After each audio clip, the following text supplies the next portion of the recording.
че в нашото шоу мислим трезво. И аз се радвам. Рапанче... Какво? Рапанче, къде се изтропа? Мария, както виждате това направи. Дайте така, не е толкова лошо кучето сега. Случва се. Не, бърка се. Не е толкова лошо, защото още не е започнал да лае. Иначе ще заприлича на това го знаеш всяко лапе по BTV.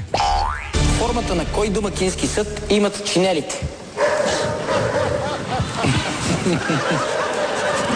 Тихо, някой подсказва? Така като го слушам, май някой гладен за знания. Той не го знае. Абе, Валю, купе топ пес. Мария, според мен Рапан работи нелегално в още няколко предавания. На хонорар.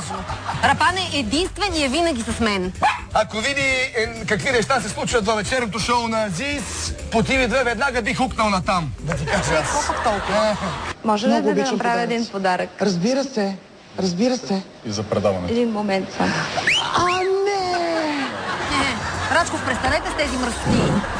Добре, тези мръсни, господ, сега той ще ги пусна малко по